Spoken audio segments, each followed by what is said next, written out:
Oke guys, jadi beberapa waktu yang lalu saya sempat bikin video tentang leadership, tentang kepemimpinan dan banyak banget ternyata teman-teman penonton, subscribers yang nge-DM saya di Instagram yang kemudian nanya apa sih skill-skill yang dibutuhkan untuk menjadi seorang leader atau pemimpin yang baik.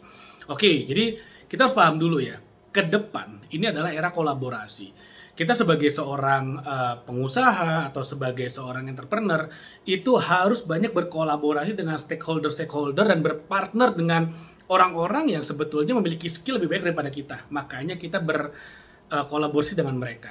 Nah, kita sebagai seorang entrepreneur yang sukses itu sangat perlu kemampuan leadership untuk bisa berorkestrasi atau bisa mengorkestrasikan skill-skill partner-partner yang ada di sekitar kita sehingga bisa bekerja dalam satu tujuan bersama sehingga menguntungkan semuanya. Dan skill yang sangat diperlukan adalah sekali lagi skill kepemimpinan atau leadership untuk bisa menjadi orkestrator dari semua yang ada. Oke, jadi apa yang diperlukan untuk menjadi seorang leader yang baik? Nah, saya mungkin tidak akan langsung menjawab apa skillnya ya, karena kalau misalnya kamu googling apa skill yang diperlukan oleh seorang leader, banyak banget. Dan saya ingin mengajak kamu untuk melihat lebih jauh, melihat lebih luas lagi. Oke, saya ajak kamu untuk berjalan 50.000 tahun yang lalu. Sebelum ada manusia seperti saat ini, manusianya masih manusia kuno, masih manusia purba. Dan bayangkan, manusia purba ini berburu mamut misalnya. Gajah purba yang sangat besar, tenaganya sangat besar. Mereka kroyoklah itu mamut sehingga akhirnya mamutnya mati sehingga bisa dimakan. Pertanyaannya, bagaimana cara manusia purba untuk mengkonsumsi binatang buruannya? Kalau tidak ada leader, tidak ada pemimpin di sana, maka yang terjadi adalah yang kuat yang makan, yang kuat yang dapat semuanya.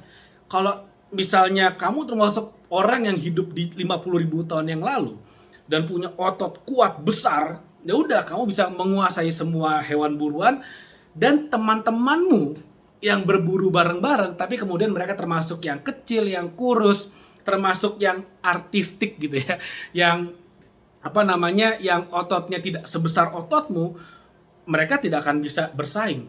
Mereka mencoba makan, kamu sikut dar, hajar sana sini, mereka nggak dapat makanan, mereka mati.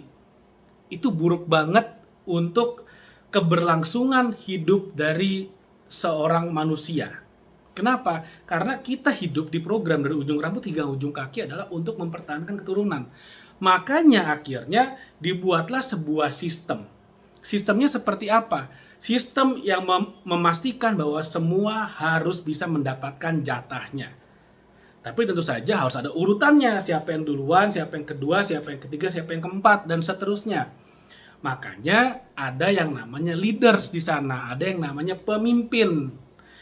Seorang pemimpin itu akan dapat jatah makan duluan. Dia bisa pilih bagian-bagian dari si hewan buruan yang dagingnya paling enak, yang lemaknya paling sedikit, pokoknya yang bagian the best of the best dia bisa ambil.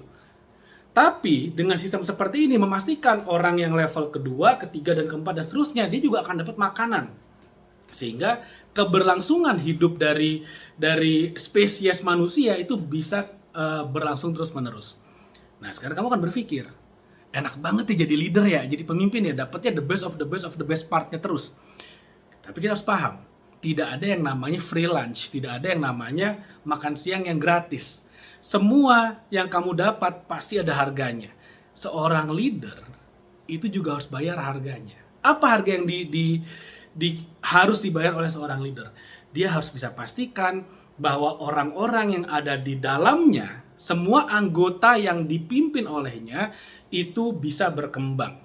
Kalau kita bicara dalam sebuah tribe, dalam sebuah suku, dalam sebuah kelompok, atau dalam sebuah komunitas, seorang leader itu harus mau berkorban supaya kelompoknya bisa berkembang. Entah misalnya menyerang suku lain pada waktu itu, supaya bisa mendapatkan wilayah yang lebih besar. Atau misalnya kalau diserang oleh suku lain harus bisa bertahan. Siapa yang bertahan paling depan? Leadernya. leadernya harus ada di sisi paling depan. Nggak bisa leader ada di belakang berharap rakyat-rakyatnya, kelompoknya yang maju di depan. Nggak bisa. Leader harus ada di depan. Kalau ada apa-apa, dia yang pertama mati. Itulah leader. Harus mau sacrifice. Untuk apa? Untuk satu, keberlangsungan hidup para anggotanya, kelompoknya, grupnya. Atau yang kedua, untuk bisa mengembangkan kelompoknya, grupnya. Itulah kualitas dari seorang leader yang sebetulnya. Nanti dalam prakteknya turunannya banyak tuh. Kalau kita bawa ke zaman sekarang ya, kita maju lagi nih ke 50.000 tahun berikutnya nih ke zaman sekarang.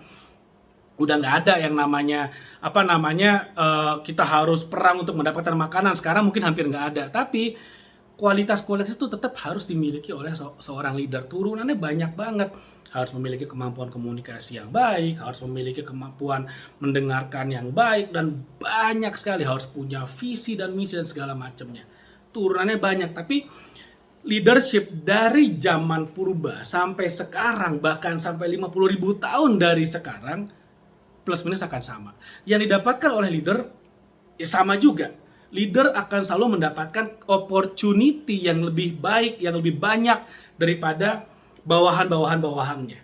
Tapi di saat yang sama, bawahan-bawahan dari para leaders akan berharap leaders ini bisa membantu mereka untuk menjadi orang-orang yang lebih baik lagi.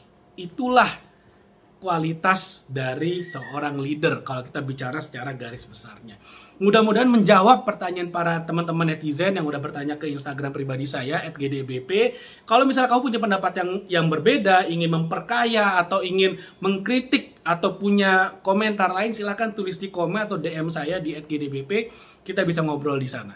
Oke, jangan lupa like video ini kalau kamu merasa video ini bermanfaat, share video ini kepada teman-temanmu, dan tentu saja jangan lupa subscribe YouTube channel ini karena jangan sampai ketinggalan materi-materi berikutnya yang akan tentu saja membuat kamu lebih pintar, membuat kamu naik level, dan membuat kamu lebih kaya raya. Thank you, sampai ketemu lagi di video berikutnya.